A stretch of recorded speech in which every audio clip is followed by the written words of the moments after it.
Like we did last week, if you could just introduce yourself with your name and your affiliation, and we'll go ahead and get started for questions with Evan Cooper. We'll start with Brendan here in the front row. Coach, I'm Brendan with Knowles 24/7. Nice to meet you. Good to meet you. What about this job was attractive to you? What are your thoughts about the Florida State program and I guess what it offers you for your career? You know, I grew up in South Florida, and quite honestly, my family is a Florida State family. I had a cousin that played here, played safety here, and I don't know if there are like bigger Florida State fans in the world. My aunt,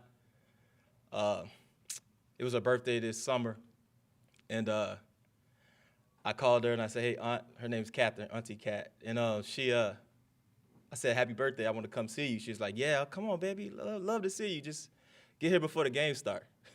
And the game is the Florida State game, whatever game it is. So it's just always been a place for me that's been intriguing, and when the opportunity presented itself, I was all in.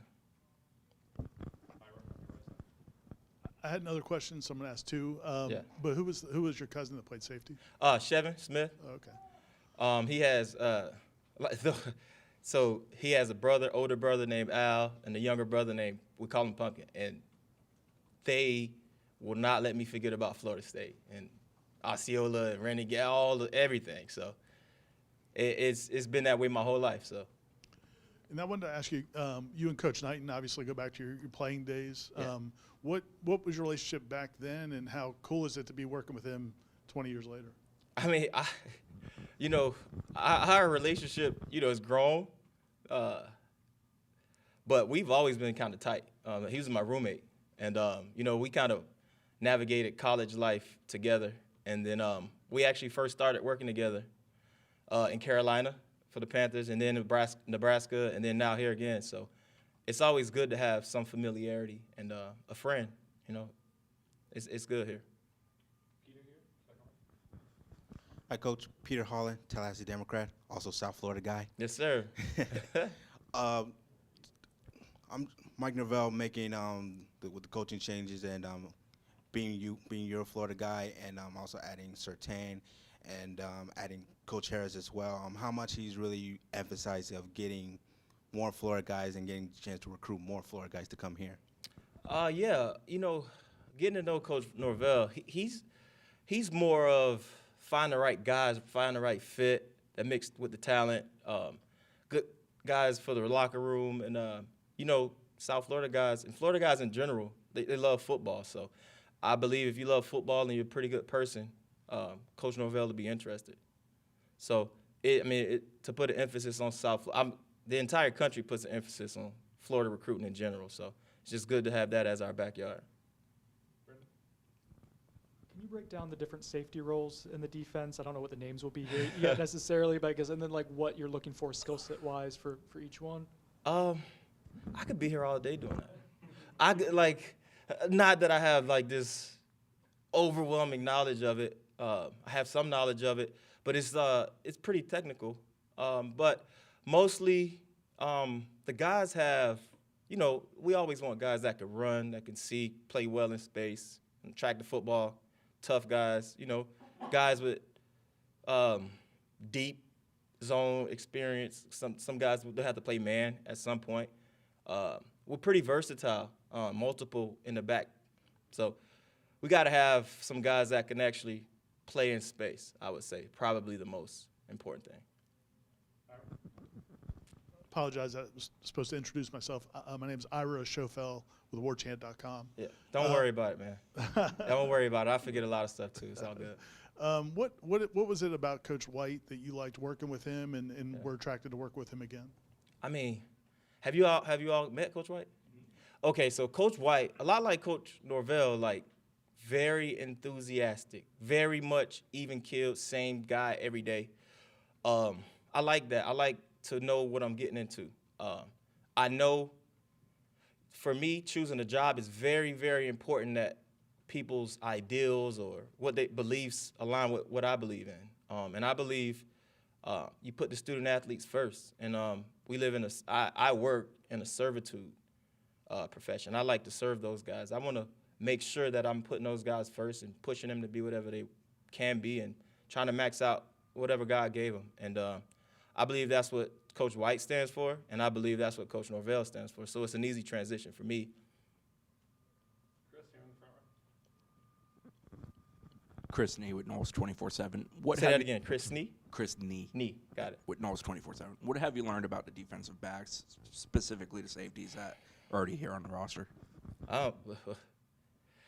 We have a lot of talented guys, you know, a lot of guys that can do a lot of things, and I'm excited to, you know, get my hands on them and get to try to figure out what exactly they can do and some of the things that they can't do and just get on this journey of trying to improve every day. So I'm really looking forward to that. I met a couple of the guys. I like some of their personalities. I like some of their seriousness about the game of football and improving. I like how a bunch of them are off the field. A lot of like minds. So. Hey, Coach. Liam Rooney from the Tallahassee Democrat.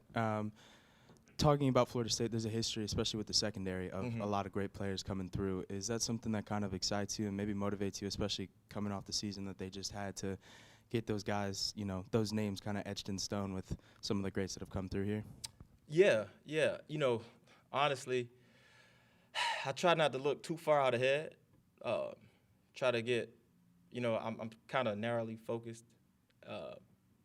So I'm just going to challenge the guys to get better every single day. But the exciting history is, it is what it is. And there's a certain standard that we will have to live up to. And the only thing that I can promise is I'm going to work every day with the guys to get it to that. So, but like I said, it's a bunch of talented players. Players that they could become household names in the near future. So definitely looking forward to that. Hey, Coach. Kurt Weiler with the Osceola. Yeah. You talked a little about Coach Surtain. I guess what relationship as another South Florida guy, if any, did you have with him? And I guess what y'all talked about the combination of working together in the secondary. Yeah. Am I doing well with my hands? My hands good? I think I'm gonna switch it. I'll go to this. I mean, Coach is a legend, man. I used to watch Coach when he was with the Dolphins, and then I had the privilege to evaluate his son when I was the coach for the Carolina Panthers, and you know, that guy is one of the best too. So he brings a wealth of knowledge. One of the coolest guys I've met, and I've known him. Like I don't know if we know each other, but I've known of him, and I've recruited his school a bunch. I'm really, really looking forward to picking his brain about the things that he's known. You know, his experience, you can't duplicate that. So I'm just trying to take what I can from him and add it to the group, and I'm looking forward. I'm excited about working with him. Second row,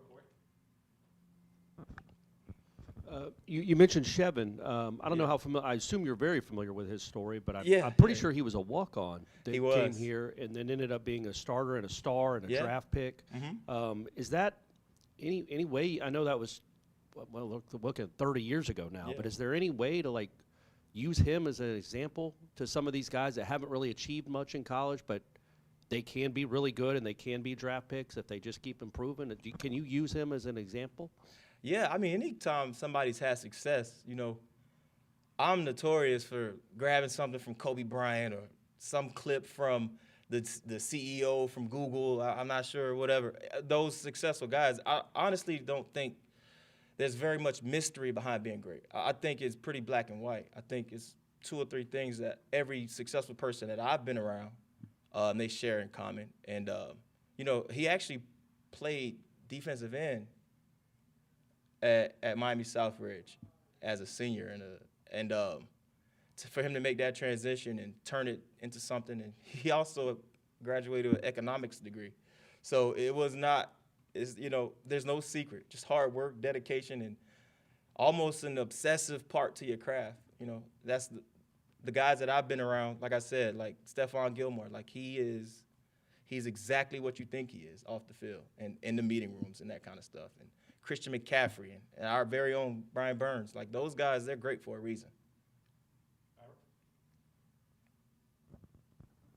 You have developed a reputation for, you know, recruiting, but also evaluating talent, and what you guys did at Baylor obviously spoke for itself. What are some of the things you look for as you're looking at prospects, and whether from the portal or high school? What kind of reputation did I develop? A good one or a bad one? Okay, good. Well, you know, without getting too technical, I like to find the guys that we like to say, like, they were hit with the stick. Like, I can coach them. I don't know if I can make them faster.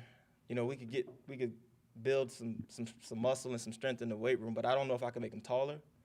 It's just certain things that, you know, I can't provide for them. There are things that coaches can provide and make sure that they grow at, but the guys that could do things that other guys can't, I like to look at those guys. And some of those guys are not finished products, but I'm not really afraid of that challenge. Like, I take it personal, if you will, not in a negative sense. Just I take extreme ownership over developing players. So if guys can run and they're long and they got good hips and good ankles, and you know, the sky's kind of the limit, in my opinion. Following up on that, you've been able to do evaluation both at the college level and then in the NFL as well. I guess any big differences in those two aspects, and how can the experience in the NFL help you, in college now? Yeah, when I first got back to college from the NFL, I had to make the quick, let's say, adjustment. So in the NFL, you look at 22-year-olds, 21-year-olds, 23-year-olds. Now with COVID, 24-year-olds, 25. Another subject. But those guys are like more mature. I mean, like not socially. I mean, their bodies, and they're pretty much, they are what they will be. In college is a blank canvas most of the time, coming from high school to college. I'll be more, apt to or more willing to find rawer guys, more raw. Is that a word, rawer? Yeah? Cool. More raw guys, more inexperienced guys, and try to teach them what I want them to know and what I want them to do, transitioning from high school to college. College to NFL is a little bit different just because of the time and the numbers, and there's not as much development. There is still development, but, you don't get a lot of good on good in the NFL. You most likely not doing the kind of things that we do on a daily basis here in college, game week, et cetera, spring ball, that kind of stuff. So, but they can be further away from being great football players in high school than in college. Aslan Hajavandi, warchant.com, Yeah. On 3 Network. With recruiting being so important, for so long we heard about it's relationship-based, but now there's other things obviously factored into recruiting. But what do you think is it about you personally, and maybe you along with Coach White and Coach Knight, what have you guys kind of created to recruit so well? What is your kind of, I guess, your pitch to players that seem to be so successful? I actually don't know if I have a pitch. I'm just always myself. And a certain demographic, certain group of people kind of identify with that. People, I think as a society, we're getting smarter. Like the younger guys are more experienced at a lot. They know when you lie to them, and they can smell it a mile away. So I just try not to lie to them.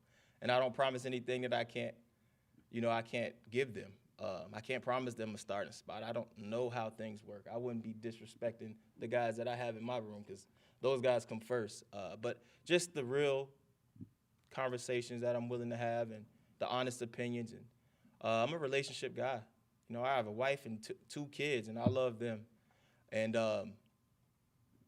if I look at a player any different than I look at my son, then I think I'm a fraud if I'm saying I'm family. And that's what Coach Norvell's about. Family is family. That's not just a word that we throw around here. It's an action verb. So that's it for me.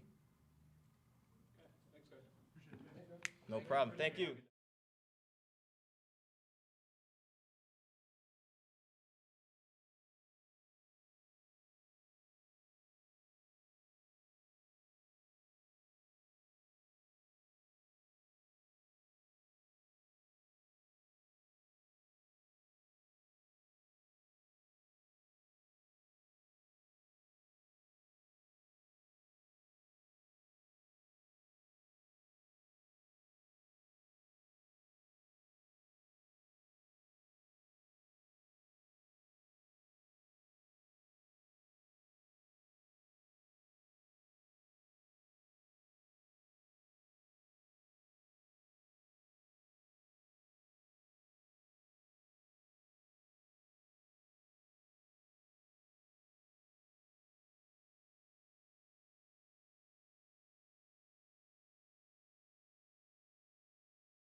Hey, Coach. Ira Schofel with warchant.com. Nice to meet you. Okay, nice to meet you.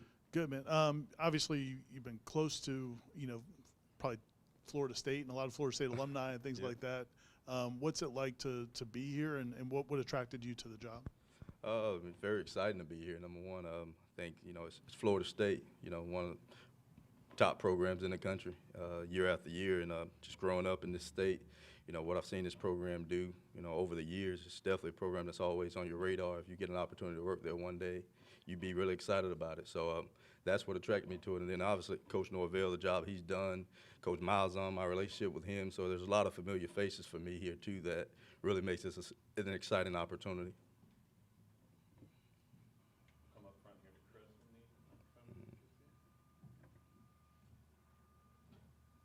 Hey, Coach Harris. Chris Nee with Knowles What's going on, 24/7. Chris? Not much.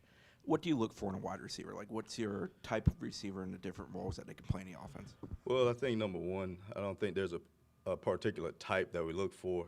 They come in all different sizes, and guys that can run, guys that can't run but can get themselves open. But you got to be able to, catch the football at an elite level. I think that's what it starts with. But you want guys that have the right mentality and how to play the position in all phases. Guys that are going to play without the ball just as hard as they're going to play when they're getting the ball. I think that's super important when you look at any position, but receiver position is one of those that, it kind of gets lost when you talk about that sometimes because the perimeter blocking, it makes the offense go. We're going to be able to run the football here, and we want our receivers to be just as dominant on the perimeter as blockers as they are in getting open and catching passes. So, we look for guys that, you want size a lot of time, but if guys don't have size, they may have elite speed. So we'll have a good mixture of those guys in our receiver group, and but the mentality is going to be we're going to play without the ball just as hard as we do with the ball, and that's what you'll see from our receivers week to week. Brendan? Hi, Tim. Brendan Snow with Knowles How 24/7. you doing, Brennan? Nice to meet you. Nice. With the wide receiver group that you currently have, I'm not sure how much time you've had to do like evaluations. It's been a pretty quick process. Can you kind of walk through like what you've been able to do in your time here? Have you been able to evaluate? Has it been more transfer portal stuff? Well, yeah, starting off my, first day here, you want to make sure that you reach out and make contact with all the guys that you have on your current roster. So that was the most important thing to me, just to introduce myself to them, let them know, what I'm about as a coach, let them know, places I've been, what I've done, because they need to hear that. They want to, they didn't, when they signed on here, I wasn't the receiver coach. So I wanted to make sure that they get to know me, know the things that I'm looking for, the standard that we're going to have for our receiver room, and make them comfortable with what the future looks like in our position room. So that was goal number one when I got here. And then, getting to, who we've been recruiting, obviously the guys that we just signed, doing the same thing with them. And some of them I had previous relationships with, which is always good. And then the transfer portal right now is pretty heavy, so making sure that I get caught up with that too. But all in all, it's still all about the players on our team. The guys on our team, making sure that I'm staying in constant contact with them and communicating with them, knowing what they're doing while they're home right now, and excited to get them back to get in front of them as well. Hey, Coach Harris, nice to meet you. Thanks. Liam Rooney from the Tallahassee Democrat. Can you just talk about your relationship with Coach Malzahn and kind of the journey you've been on and the work you've done with him and, leading up to this moment here at Florida State? Yeah, no, our relationship goes way back, man. We started a friendship when I was a high school coach back at Miami Booker T. Washington, and then, Gus coming in when he was at Auburn recruiting my players. He actually interviewed me for a job back then, too, and I didn't get it, by the way. I didn't get that job. But he came back a couple years later and was able to bring me to UCF with him, and we've had, a lot of great times together. We won a lot together. I've learned a lot from him. He's probably learned some things from me, too. But as you can see, having the opportunity to come here just shows the level of respect and what he knows he's going to get out of me, as an assistant as well. So, I'm excited to be here to work with him again, to continue, even also Coach Hand, too. So when you have guys that you've worked with before, you've been in the fire with, man, it's always exciting to kind of keep those things going while learning from guys that I haven't had the opportunity to work with yet as well. Hey, Coach, how's it going? Peter, what's up, man? Long time no see, Coach. I know. Coach, obviously from the other side, having Patrick Surtain coaching the DBs and you on the wide receiver, was there any encounters prior to that? And if so, what is something you're looking forward to going against the DBs during practices? Well, no, as far as encounters, other than, me knowing Pat from back home and recruiting his school too, you know, we've always had a really good relationship. You know, I'm excited about our matchups in practice. I know, you know, how he's going to coach those guys over there. I know what I'm getting from that standpoint, from a competitive standpoint, and we're going to match that. So it's going to be a lot of fun with our receivers and DBs being able to go at it this year. Corey? With Javian Boggs, I don't know. I'm sure his measurables are very, very good, but it also seems like he's one of these guys, obviously, that just has a natural knack for getting open and catching the football. How much of that stuff is taught? How much of that stuff is God-given or just innate? And will he be an early enrollee? And do you see him particularly having a chance to play and play a lot this year? Yeah, well, when you go to start with your first question, a lot of it is God-given. But Javen's been blessed to be in a really good high school program. His high school coach, Ryan Snyder, does a really good job with his program, and his game has developed every year. So, you know, when you match that God-given ability with him showing the level that he's taking his game to year after year, you know he's getting the right development, and that's what makes him, you know, an attractive prospect. Obviously, our relationship goes back, and I've been able to watch his development over the years pretty closely. But he's definitely a guy that's put himself. He will be an early enrollee, and he's put himself in position physically where his body's ready to come in here and compete to play. So I'm excited about watching him when he gets here. You want to introduce yourself? Sorry, I'm Corey Clark with War Champ, by the Okay. way. Thank you. You got it. Nice to meet you. The position group you're inheriting, I'm sure you're not focused too much on the past, but you know, Florida State's offense in general struggled a little bit. Obviously, struggled in a lot of areas, but struggled with drop passes, and it seemed like the offense. Coach Norvell said it a couple times that he felt like the offense lost confidence. And what are the keys to kind of building that back up? Not just players in general, but particularly that group. I think, you're starting off as, it's a fresh start for everyone. I think for me coming in here, I don't want to, you look back and you get an evaluation, but I don't want to hold anything against any player of what they've done in the past because, I get an opportunity to work with them now. And, I'm excited just about making sure that we focus on the things that are going to be important to our standard at this point. And, us being able to catch the football, and I talked about it already, us being able to be good without the ball in our hands, those will be all the standards that are set for our room. And our guys, I think when we get in front of them and we make sure that we're consistent with that message every day, we're pointing it out when we don't play to those standards or practice to those standards, we'll get guys to fall in. So I feel just after talking to the guys that I have, I've gotten the opportunity to talk to all of them, but after talking to them, they all are excited about, what the future looks like. So I'm really excited with them to just get my hands on them and, be able to push them to make them as good as they can be. Hey, Coach Kurt Weiler with the Osceola. How you doing, Kurt? Doing good. As a guy with the longtime high school coach in South Florida, Coach Surtain, former high school coach in South Florida, Coach Cooper's got those. How important is, you lived it yourself, being the high school coach down there, having the ties down there when you're recruiting to a place like Florida State with so much talent in that area? Yeah, well, Florida State's an attractive destination. I don't care where you're from. I think South Florida, wherever, North Florida, out of the state, Florida State speaks for itself. But just from when you're talking from a South Florida standpoint, it's always good when you have guys on this staff with those relationships down there because, you want to know the people that you need to talk to. You want to have the relationships with the right people that they're going to trust, being able to leave South Florida to come all the way to North Florida. They're passing some other, schools in our state that are probably trying to get them too. So when we got relationships here like myself, Pat, and even some of our off-the-field coach, Evan, obviously, and then some of our off-the-field coaches, it's a really big advantage for us. So we're going to make sure that we do all we can to be aggressive and use and play to those advantages. Aslan Hajavandi, warchant.com as well, on three. Right. Coach, nice to meet you. Nice to meet you. What do you tell a player when he says, hey, Coach, seems like Coach Gus likes to run the football a lot as a wide receiver. What do you tell those guys about their opportunities in this offense? Well, what I say, first of all, we're going to look at history. We got a lot of receivers that have been in this offense that have put up a lot of big numbers. 2 years ago at our last place, moving to a new conference, we had the #1 receiver in that conference and the #5 receiver in that conference with a successful running back too. So this offense has shown that, you can do it all. And when it's at its best, we are able to pass the football. So we'll put things in front of them and show them tape because, you're right, people may say those kind of things. But, and all the time as a receiver, being honest, what I tell them is it's not a bad thing that you can run the football at a very high level. When you run the football at a very high level, you get a lot of one-on-one matchups. And as a receiver, that's what we want most of the time. When people got to play us one-on-one because they got to put extra hats in the box, hey, I love that. So, we sell that too. We can run it with the best of them. It's going to open up, you're going to have you in one-on-one opportunities that you should win most of the time. So. Chris, here in the front. I know it was a decade ago, but being a high school head coach, how beneficial was it in this process for you of becoming a higher level coach and understanding it from both sides, both angles? Yeah, it was very beneficial. First of all, I still consider myself that, to be honest.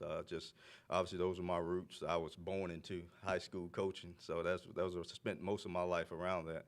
And just understanding why I got into the profession, that's why I think it keeps me grounded. Getting into coaching, it was all about helping develop young people, in a lot of ways, on the field and off the field. And when you get to this level, a lot of times, especially how the game is changing, your mind can start getting all over the place and you're thinking of it differently. But having that background, being grounded, starting at that level and understanding the work that goes into why you're doing what you're doing, that's helped me, every single day now. I'm never gonna let where the game is going to change why I got into the profession, and starting where I started helps me do that every single day. Go to Ira. I kind of want to follow up on that. What are some of the foundational things you learned from your dad, and how do they help guide you in your career? Being consistent with what you want out of your players. Not changing from day to day. Making sure that my players see the same person every day. There's a lot of ups and downs in our profession. There's a lot of ups and downs in our game, but making sure that I put my best foot forward every day when I walk in the building, being positive and showing my players that at the end of the day, whether I'm coaching, I'm giving them tough love, or some guys may not need that, but they know that where I'm coming from a place of caring about them reaching their goals. So that's really where it all starts for me, and that's what drives me every single day. I want to make sure I make an impact on every player that I touch. We'll go to Matt for the last one. Being Matt Lacer, warchant.com and on What's up, 3. Matt? Being passing game coordinator, how big was it to get Thomas Castellanos in here early, and now you can just start running with him? Super important, man. Quarterback position, obviously most important position on the field. You got a lot of other things that goes with that. Obviously, you want to have an offensive line to protect and, block for your run game, and you want to have backs that keep. But it starts with the quarterback. There's a lot that's put on that guy's plate, and when you can get a guy that has the experience and has played at a high level like Thomas has, and then has been in our system, and, he know us. I was with at UCF when we recruited Thomas. There his freshman year, so he's familiar with people that he's going to be around right now, and that helps guys. So he's been able to go off and learn and get an opportunity to play in some big games and win some big games. And now he's coming back to a place where it's really started his college foundation as far as system. Where he's coming back to that system that he's not going to be in a foreign environment, what I say. So I'm very excited to have Thomas. I think our receivers and all of our other skilled players is going to be excited as well. Okay, thanks, guys. All right, thank y'all.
Hey, Coach. Ira Schofel with warchant.com. Nice to meet you.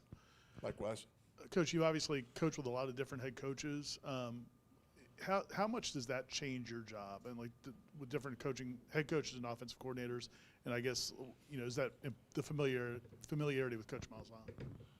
Well, the familiarity with Coach Norvell and Coach Malzahn, goes back, golly, scary thought, but it's almost 20 years now, to when we were at Tulsa together, and Gus and I were co-offensive coordinators then, and Mike started out, as a graduate assistant, and then quickly moved up the ranks to be our wide receiver coach, and so we've known each other for a long time. Obviously, I've worked with Gus at several stops.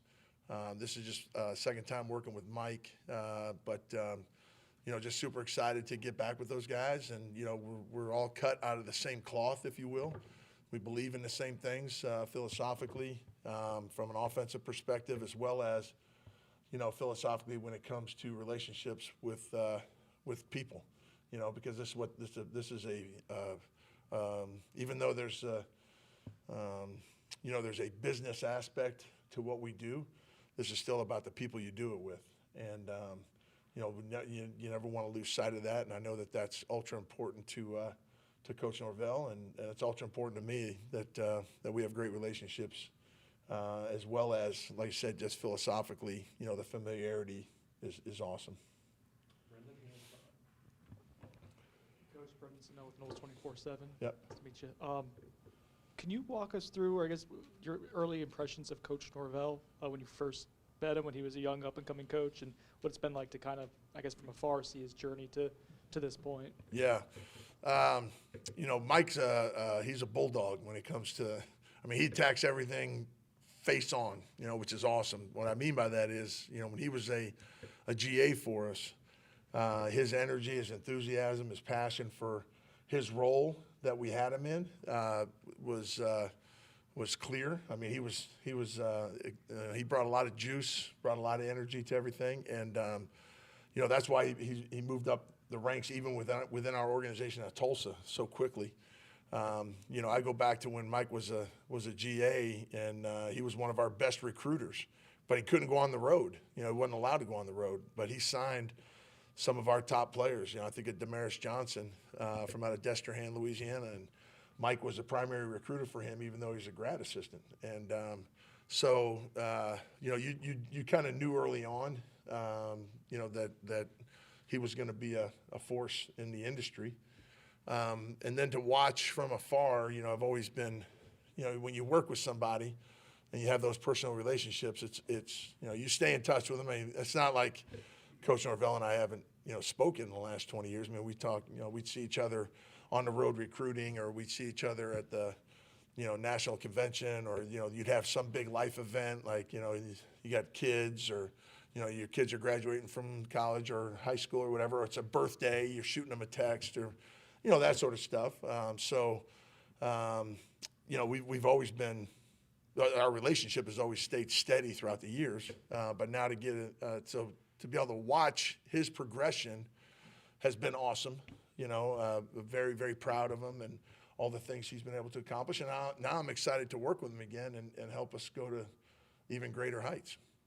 How you doing, Coach Aaron? Chris Nee with Knowles 24/7. On offensive linemen, obviously the world's changed with the transfer portal, so it's kind of a two-part question. What do you look for quality-wise in high school prospects, and how much has the portal changed the ability to get guys who are physically more mature? Okay, well, those are two. I'm not going to be up here for a while lecturing on those thoughts, but no, in high school linemen, okay, there's certain attributes that you want to be able to see on film. First off, right, it starts with flexibility, the ability to bend. That's sometimes it gets overlooked. With guys, because guys are big and strong and physical and all that stuff, but if you can't bend, you can't play. So we always look at that. We look at guys who enjoy the physicality of the game. You could tell they like the contact. They don't shy away from the contact. Guys who can move their feet. Okay, You know, as a coach, my job is to make sure they're moving their feet in the right direction, okay? But guys that can play quick on their feet, they're not heavy-footed. You like to have guys that are heavy-handed, okay, that when they strike people, they can punch and impact a person, you know, in a I guess a positive matter for the offense, a negative matter for the individuals taking a strike, but they can impact a person, so they play heavy-handed. You know, ultimately what we're looking for is guys who can make an impact at the line of scrimmage, okay, that can move people, that can dent the defense, but guys who are also athletic enough to play in space, because, you know, there's so much spatial blocking that takes place, whether it's in pass protection or whether it's in, you know, some of our screens, reverses, our zone schemes where we have to climb up and block second and third level defenders. So they have to be able to play in space as well. And I know that's quite there's a laundry list of things that you look for. And but if you narrowed it down to those two things, can they impact the line of scrimmage, move people, dent the defense, and can they play in space? Those would be the two overriding factors. And then they got to love football. They have to love football, you know, and that takes, you got to get to know somebody. You know, the challenge in, you know, in your second part of your question about the transfer portal is sometimes it feels like the transfer portal is speed dating. You know what I mean? And you don't have the opportunity or luxury, I guess, maybe of getting to know somebody that you do in high school recruiting, where you start, you identify somebody when they're a freshman or a sophomore in high school, and you build a relationship with them over years, right? And then when in the portal era, you know, that years is turned into, you know, minutes, you know, hours that you get to spend with them. So, but also, you know, in the portal era, there's times where you may have relationships with guys that, you know, choose to go somewhere else, or you wind up somewhere else. You know what I mean? Like my situation here, you know, I'm at a new school, but I have relationships with guys that are long-standing. And if a guy like that goes in the portal that you feel like you have a great relationship with, that's a plus. But there's also that, you know, the aspect of trying to evaluate guys and making sure that they're right fits, not only for from a football perspective, but just from a program perspective and a unit perspective when it comes to the offensive line, that they're right fits. That is a challenge in the time constraints that you have with the portal right now.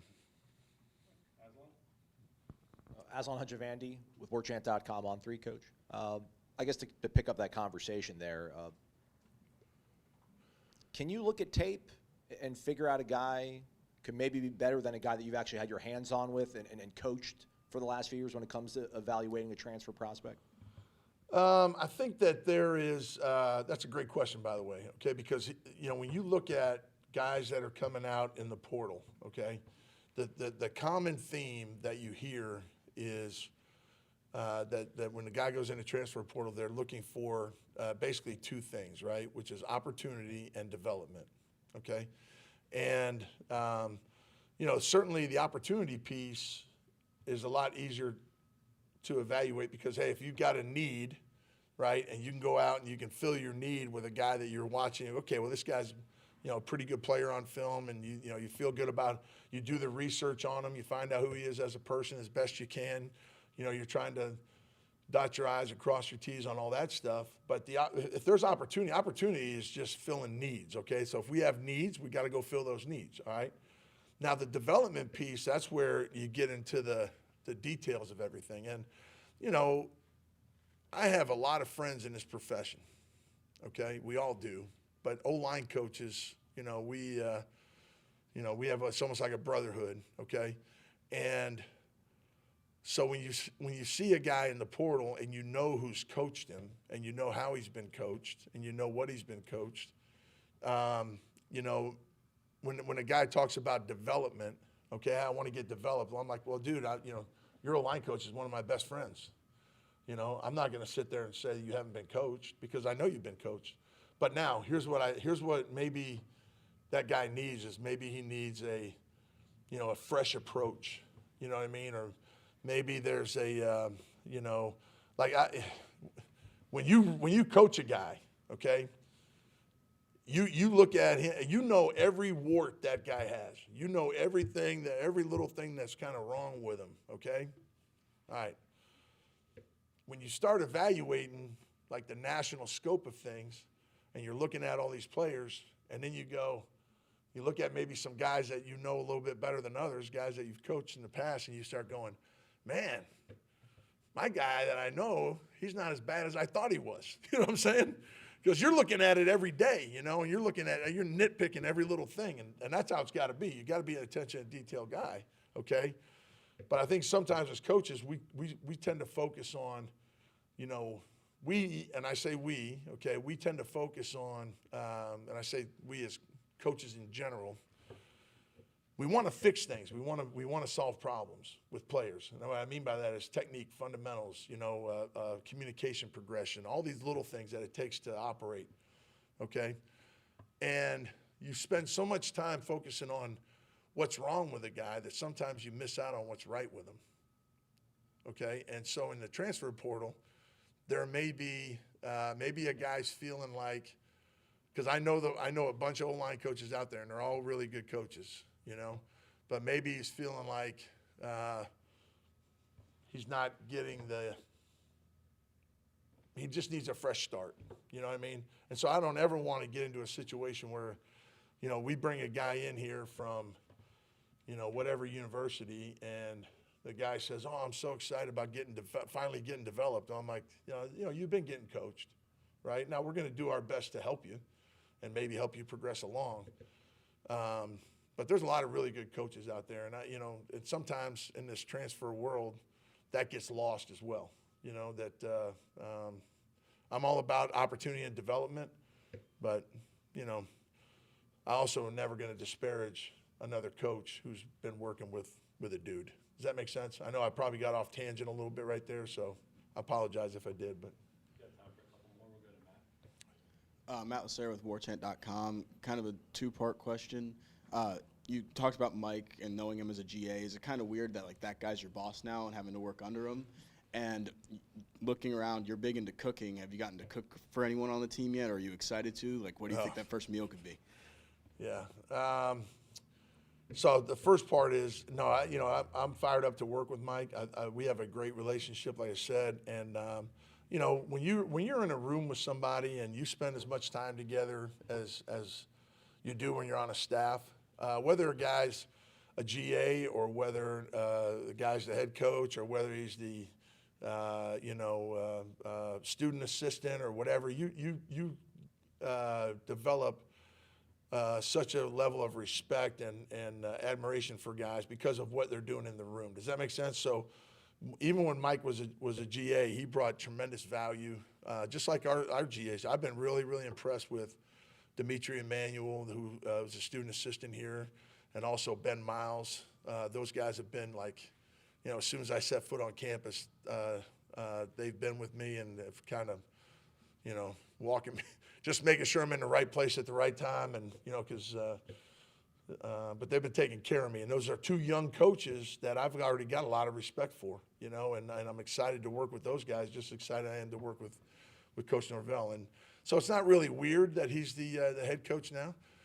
He's the same guy. You know, he's got the same energy, he's got the same juice, he brings the same passion as he did when he was a GA, and that's genuine, it's sincere, and I think that's important to players when they see that.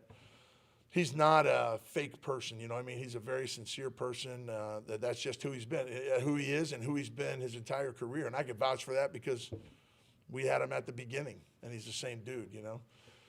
And then as far as the cooking goes, I know, here's what I know. I know how to get from the stadium to the Indigo Hotel and get back here, and I haven't had any chance really to do much other than that. You know, I've been to a couple of nice restaurants. We've had some good food since I've been here on these recruiting meals. So I appreciate Florida State for footing the bill for those. That's been very nice. But yeah, we'll cross all those other bridges when we get to them. So. Hey, Kurt Weiler with the Osceola. Sorry, I'm kind of throwing you a big picture, a vaguer question. When you have somewhat limited time with the guys, when I'm sure you're somewhat limited in what you can do physically with them in practice, I guess how do you coaching philosophy, teaching philosophy-wise, try and maximize that time? What is your approach to that? Oh man, that's because there's a we have a time limit that we're governed by the NCAA on, and so the whole thing with that is that I believe in efficiency.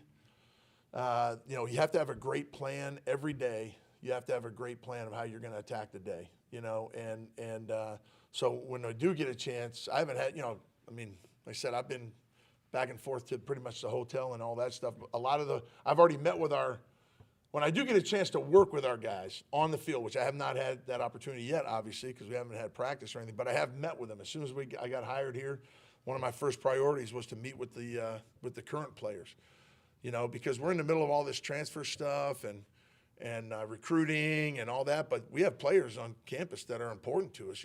Those are the guys that we're going to go to battle with. So I had a great meeting with all the offensive linemen who were here. Some of the guys had already finished up their academics for the semester and gone home, but I got on the phone with those guys. I had previous relationships with some of those guys because I had recruited them. When I was at Texas, I think I was the first guy to ever offer Jalen Early a scholarship. And so that was kind of cool when Coach Norvell told him that I was coming. He was like, "Oh man, Coach Hanna was the first dude to ever offer me." So we've had a relationship with him, and I'm looking forward to working with him now. The other young guys, right? Jonathan Daniels and Lucas Simmons and Andre Otto and all these guys that are the younger guys on the roster in our unit. I've got to know those guys through the recruiting process as well. So there was a baseline relationship with them. But I think that the whole key to it is just being efficient. Being efficient, having a great plan every day. I don't want to waste a minute when it comes to working with our student athletes to help them, be prepared to be successful when they hit the field. So it's just going to be about the efficiency part of it.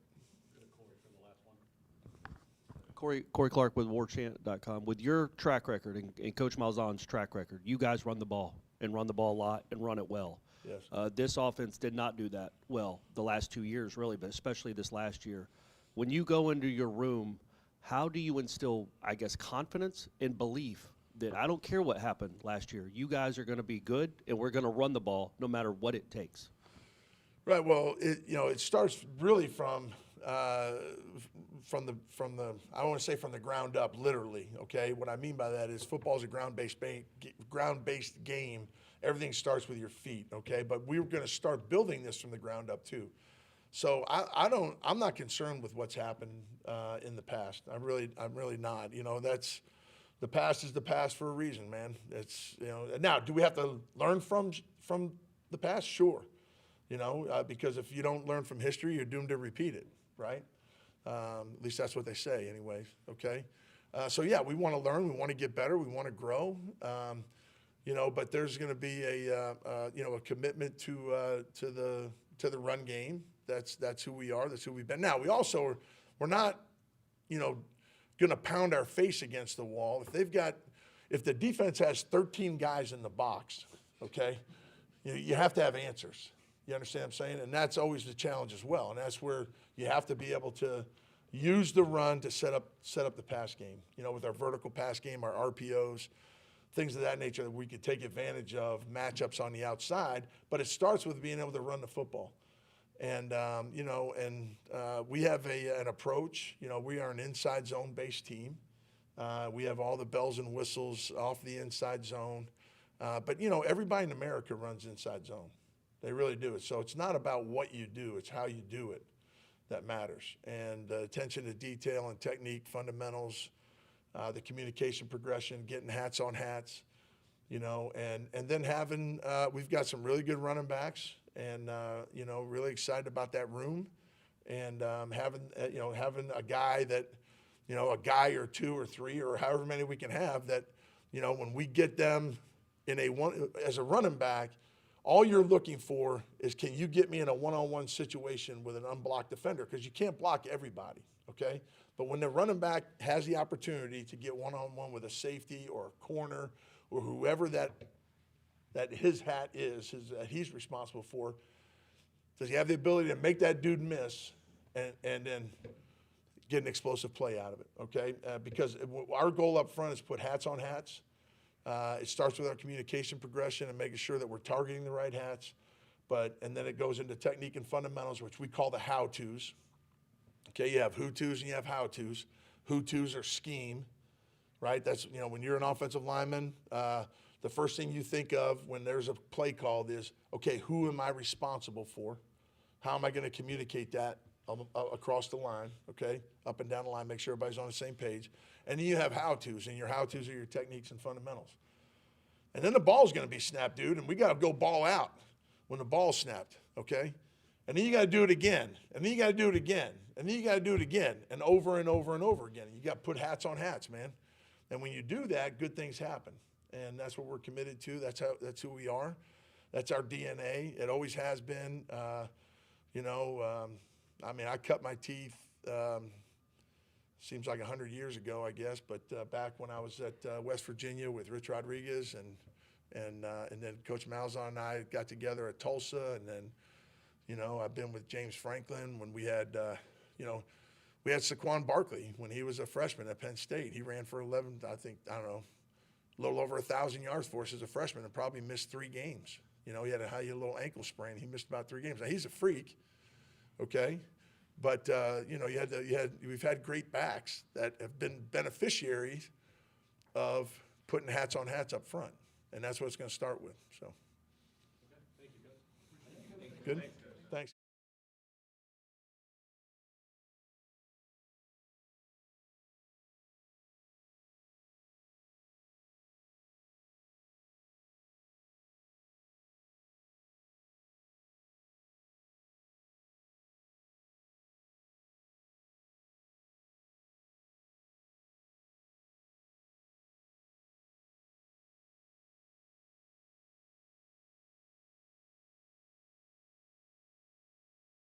You guys good back there? Perfect. Yeah, I just wanted to say before I started, definitely wanted to say thank you guys. It's an honor to be here. I'm walking in the shadow of a giant, Coach Odell, rightfully so. Great man, one of the Mount Rushmore of D-line coaches, and I just want to say to him and his family, thank you so much for this opportunity. He's done a great job, and I've watched him in my short career, and I'm looking forward to working with him, and thank you guys for everything, and me and my lady look forward to being here and being in Tallahassee and getting to know the Noel family, but definitely wanted to honor Coach Odell for everything that he's done, and I'm greatly honored and very humbled, and look forward to working with you guys, so thank you. We're going to start with Ira on your right side there. Hey, Coach. Ira Schofeld with warchant.com. Nice to meet you. Nice to meet you as well. Kind of on that topic, talked to Travis Johnson recently, and he talked really highly about you from knowing you in the league. What were your impressions of Florida State's defensive line through the years? You talked about Coach Odell and just kind of how excited are you to kind of carry on that tradition? I'm very excited. It was always the standard of D-line play. And if you were going to learn anything about D-line play in the history of defensive line, it was going to start at a university like this. And, he's done a tremendous job. He's produced so many pros, produced so many great young men. And, that's what college football is about. It's not always about going to the NFL. It's about doing the best you can for the young men. It's about the kids. And, I want to go out there and continue that tradition of producing great defensive linemen here and producing great young men, and I'm excited to do it. And, Trap, I was a young rookie in the NFL, and I got to know him as well, and, look forward to, getting to know all the alum and, picking their brains and, just learning as much as I can so that we can get this thing on the right track. Okay, Brendan, left side. Hey, Coach, Brendan Sinone with Knowles 24/7. Nice to meet you. Nice to meet you as well. Thank you. You were in a good situation. What about this job, this opportunity, made it to where, I don't know, a risk, but anytime you move, anytime you change jobs, there's always some kind of adjustment. What made this worthwhile and intriguing to you, this opportunity? It's the pinnacle of college football. Florida State speaks for itself. And, I've built great relationships with a lot of coaches, and Tony White is one of the greatest men I've known in my short period of time of knowing him, and he's a great leader and a guy I want to continue to learn from. And at the same time, like I said, if Florida State calls, you're going to answer the phone. And, this is definitely a place I want to make home. And, You know, this is not a place you pick up and go. You know what I mean? This is a place you stand on all 10 and, you continue the tradition of greatness, and I plan on doing that. And like I said, I'm just super excited. I can't wait to get with the guys, and it's gonna be a fun year. Hey, Coach, nice to meet you. Nice to meet you as well. Liam Rooney from the Tallahassee Democrat. You kind of touched on it, but can you kind of go further into your relationship with Coach White and kind of the way that he runs his defense and how important your role is in, that success? Yeah, we got to our previous school together, and we learned together. And obviously, it was a different defense than I was that I'm used to and I played in. And I gave it a chance, and I just seen the evil scientist, in the film room, and a lot of different things that he liked to do. And he's had success in the ACC. And like I said, he's a tremendous human being, and that's what's most important to me, is being around great people. And he's one of the greatest people I've been around. And every day he's the same guy. He's the same guy, and I'm still learning from him. And the defense is still blossoming, and he's obviously picking my brain from things that I've learned from coaching and playing. And when it all comes together, it's a great thing. And I'm just excited to continue to work with him. Hi, Coach Knighton. Chris Ney with Knowles 24/7. Chris, how you doing? I'm good, man. What is it that you look for in your defensive lineman? Can you kind of speak on the different roles of the different jobs up there? Well, for me, it all starts with a mentality, an attacking attitude, a mindset, a big dog mindset. I want tough guys. I want guys that go out and compete. But it all starts with a mentality. If you have the mentality that, you're going to attack every single day as hard as you can, that you're coming out there with that attitude. And like I said, whenever you're talking about a team and building a team and building a successful team, it all starts with the trenches. And I firmly believe it starts with the D-line. They set the attitude for the team. They set, the standard for how things are going to go, how we practice, how we carry ourselves in the community, how we carry ourselves academically. And, I'm going to have a high standard for that. And the guys we recruit, the guys we bring in, and, something that me and Coach Odell have always talked about, about the type of guys that you bring in here. And he's done a tremendous job doing that, and we'll continue to do that. Hey, Coach. Peter Holland, Tallahassee Democrat. How you doing, man? I'm good. So, just yesterday, Daryl Jackson just announced that he decided to return. Did you know that beforehand, or what are the chances of getting a chance to work with him and feel like there's a fit there? No, when I first got here, obviously that was a pressing need to, talk to him, and he had, ambitions to go into the NFL, rightfully so. He's a great player, and had an opportunity to come back. And me and him have built a relationship in this short time, and he's developed his trust with me, and me, him, and Coach Odell have had a lot of conversations about things that he can get better at, and making sure that he's the best he can be before he gets to the NFL. And I feel like we got the top guy out of the portal. With getting him back, and I look forward to working with him. And he's one of the biggest human beings I ever saw. He has a great foundation right now with everything he's learned from Coach Odell, and I'm just looking forward to sharpening those tools and turning him into one of the best players in the country. Coach Cooper was saying that you guys were roommates back in the day. Yeah, my side of the room was cleaner than his, by the way. But yes, long relationship with Coach Coop, man. That's one of my closest friends, and it's something that it's funny because when we were in college, we always talked about doing what we're doing now and being at the pinnacle of college football and being part of something great. And it's just, God works in mysterious ways, and we were able to cross paths again in coaching and continue to build both of our young careers together. And, me and him go at it every day about, evaluating guys and talking football, but, that's what turned us into really close friends, and I'm happy to be working with him again. Corey Clark with warchant.com. Talking about Daryl Jackson, but just defensive tackles in general, how hard is it to go from a 4-3 to a 3-3-5? Do their roles change? Is he going to be over the center? Do you have an idea what he can be, and what can you do with the guys already on the roster to make them more conducive to a 3-3-5? Well, when you have a great talent like that, you can line them up anywhere, and that's the beauty of Tony's defense is you never know where guys are going to line up, and it's a lot of crazy things going on in his mind, and then he spits it out, and it's simple. But you know, he has the talent and the skill set to play anywhere on the line. And that's one thing I talked about with him coming back is building that profile of being a versatile D lineman, not just being a guy who can line up over the center. He can line up anywhere. You know, he'll get opportunities to line up over the tackle, show his versatility, his athleticism for his size. And I'm looking forward to working with him. And, you know, guys like that, you know, 1 in a million. So I'm very excited to coach him and, you know, expand his profile as a player. Aslan, back right. Aslan Javandi with WordChant.com as well as On3. Is there more differences or similarities between like a 3-3-5 and a 4-2-5? I know we hear 3-3-5 at least like amateur people, and we think just like 3 guys with their hand in the dirt, but you guys seemingly bring somebody up and have kind of 4 guys on the line. I mean, will it be a steep learning curve to teach these guys to go from that to this? And what about a 3-3-5 do you think is superior as a former defensive player as opposed to a 4 down lineman set?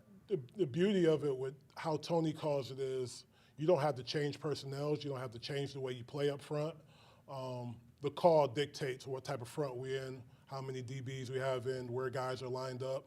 So that's the toughest thing about, you know, going against Tony's defense is we don't have to change personnel, but we can change how we line up, where guys line up.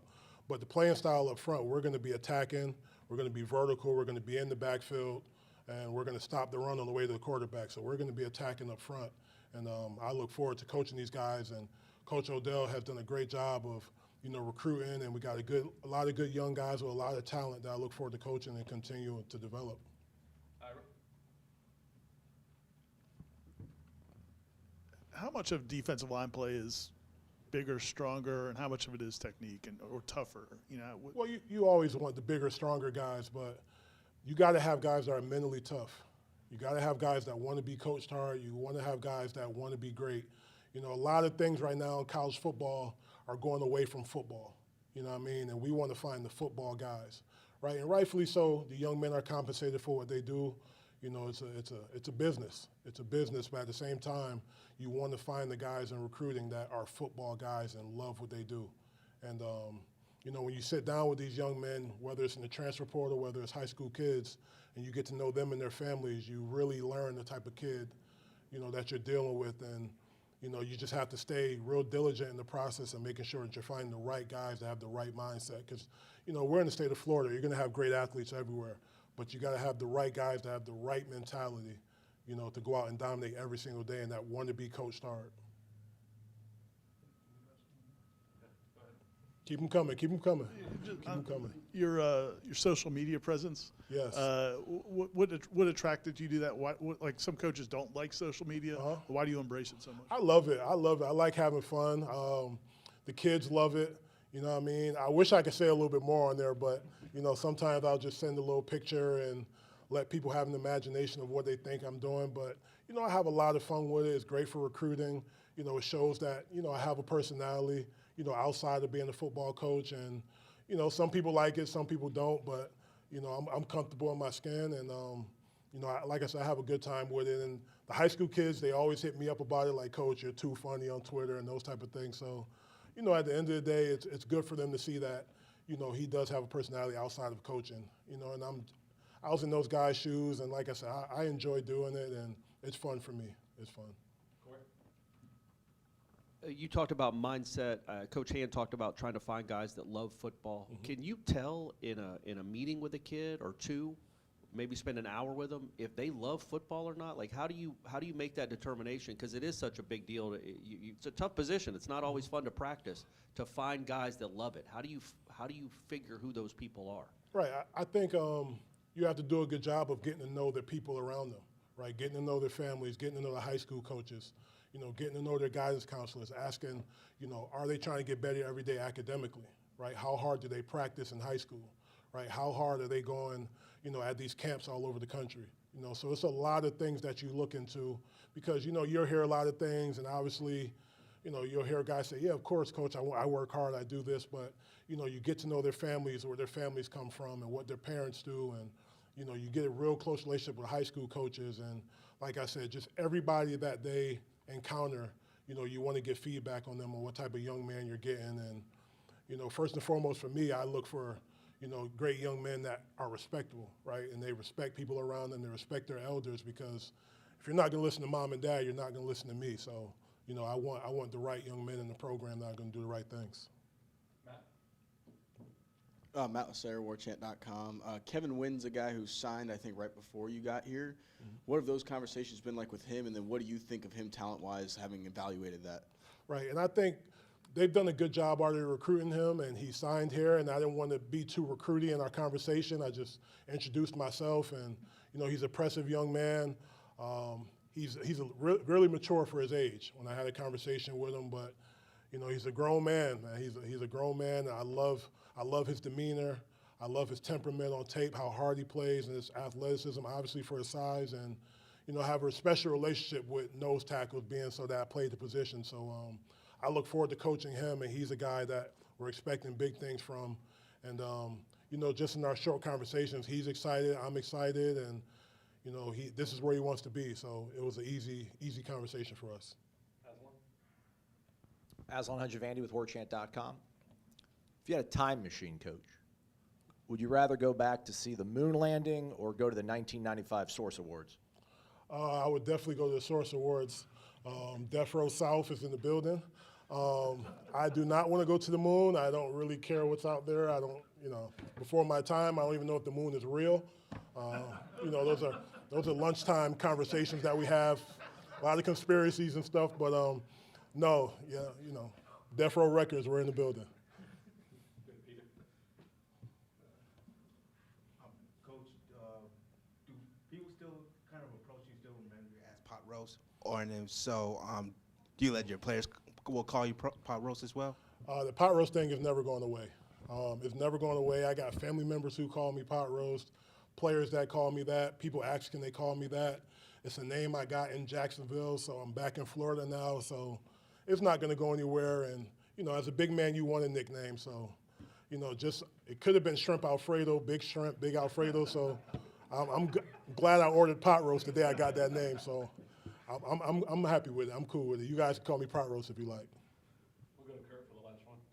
Kurt Weiler, the Osceola. I was going on similar. I guess I don't know the story. I could probably look up what is the origin of the nickname. Who gave it to you? Well, there's a lot of stories out there about how I got it, but I'll tell you the truth.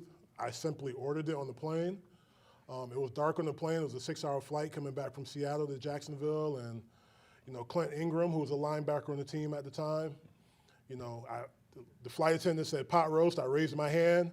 I was like, right here, and he was like, man, you said that like that was your name. And I'm like, he's the comedian on the team, so I knew, like, all right, I'm a rookie, let me just shut up. And next day we're doing media and talking about the game, recapping the game, and he's walking over. I'm like, here we go. So he walks over and says, hey, from now on, you know, told the media, hey, y'all call him pot roast. And he's like, hey, that's pot roast. He ate all the pot roast on the plane, which I didn't. I did not. And it stuck with me, but, you know, look where we are with it. 15 years later, I'm still pot roast, and, you know, it got me a TV commercial and all that, so big man with a nickname, why not? Awesome. Thanks, Coach. Thank you. Thank you, guys.